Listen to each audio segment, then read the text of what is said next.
What are the problems that we deal with most in our lives?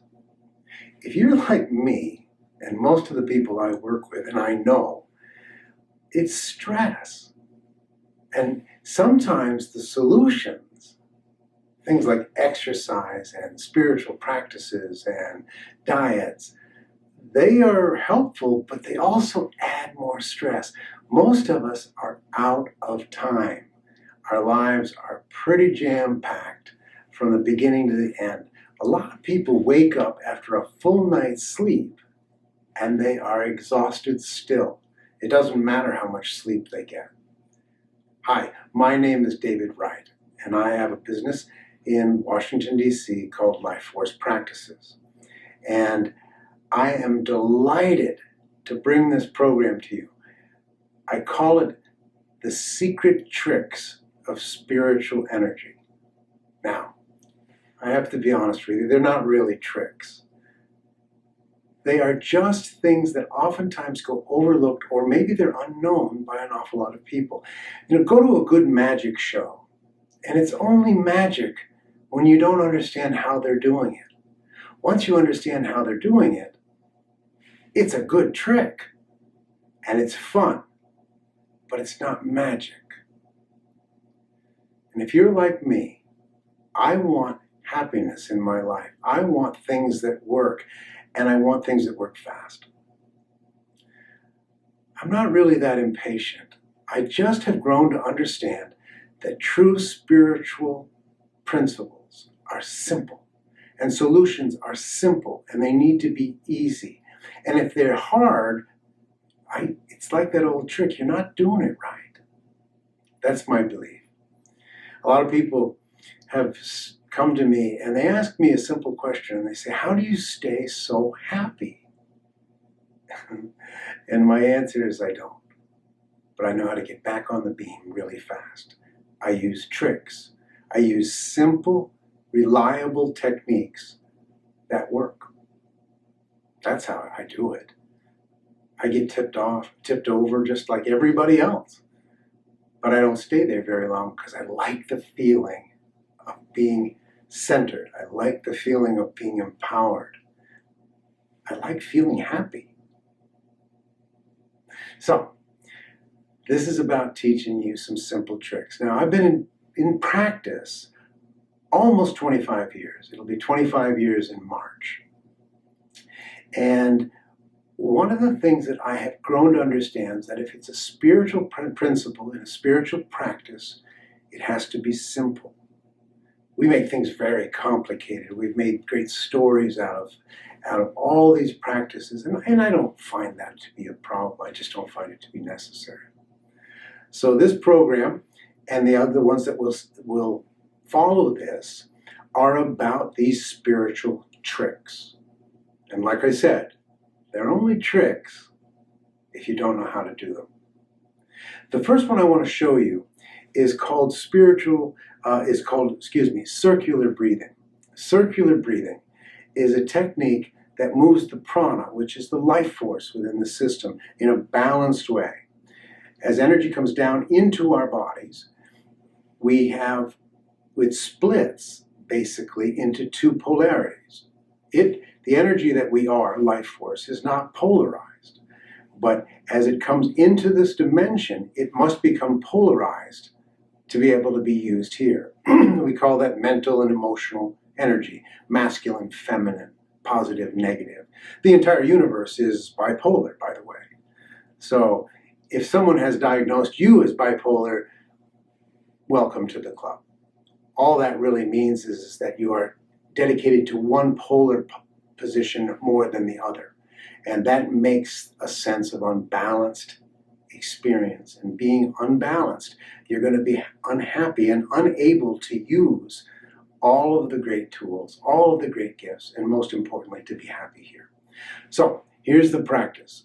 It's circular breathing. Now, when we breathe in, the energy, the life force energy, actually sweeps in over the top of our head as we breathe in through our nose, down our backs, all the way down to our feet. And as we exhale, that energy now moves up the front of our body and then back into the same flow on the next in breath. So it's a circle. Now, most of us have problem breathing correctly. We don't even know that.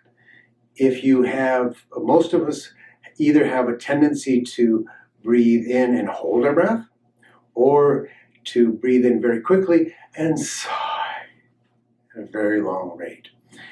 It doesn't matter which one of these you are. Each has different tendencies. The one that breathes in and holds their breath have a tendency to be more aggressive. People that sigh and breathe in very short breath and breathe out very long have a tendency to be very passive. And so really what we want to do is get to the point where we balance those.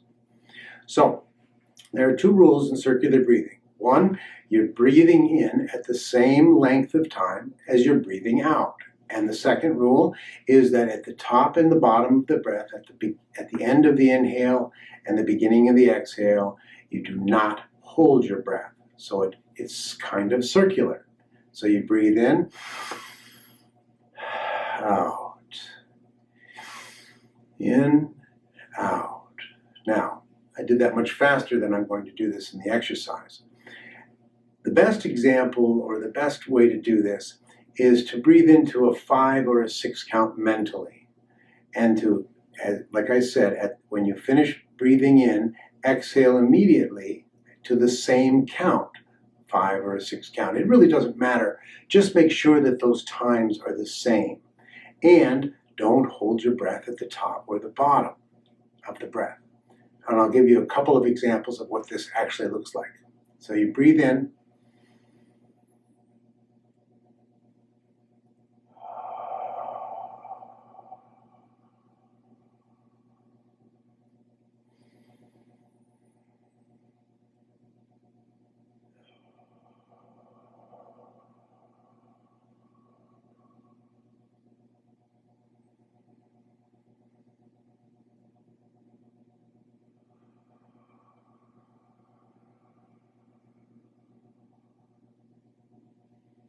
It's that simple.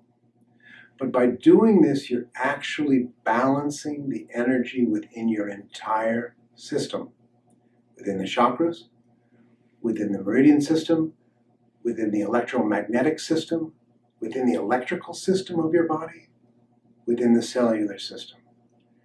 Simply by breathing in a balanced way and exhaling in a balanced way, you will balance your body. Now, what I recommend and what I do is I will breathe like that for a minute or two. Not any longer than that. It's not necessary. Now, if you have more time, you can do that, and it will induce what I usually experience as a deep, relaxed, meditative state. But simply that exercise of breathing consciously in to a 5 or a 6 count, exhaling immediately to the same number of counts, 5 or 6, and it doesn't matter, and then beginning to inhale again. Now, you can visualize in your mind, as if you can, this energy coming over the top of your head and down your back, and as you exhale, have it coming up the front. Now, you don't really have to do that, but that's what's happening. If you want to visualize that, sometimes it makes it easier to concentrate and easier to focus your mind, but it's not necessary. Just a relaxed pattern of doing that for 10, 15, 20 breaths. And you should feel excellent. That's one of my spiritual tricks. Now,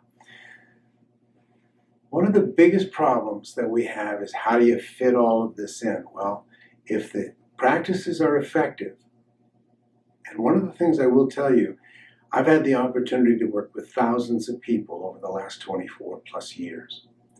And I do not recommend or work with anything that does not work. And that doesn't mean that there aren't good practices. There's lots of them.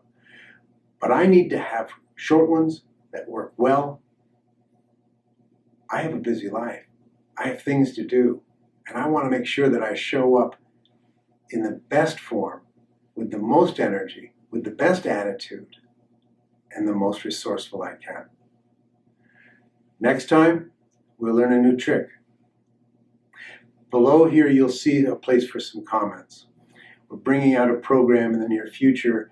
Anything that you're looking for, any of your issues, I'd love to hear about them. Or please tell me how this worked for you, or if it didn't work. I doubt that you'll say that, but if it didn't, please tell me. I'd like to know, and I will respond to that directly. Thanks very much. Have a great day. See you next time.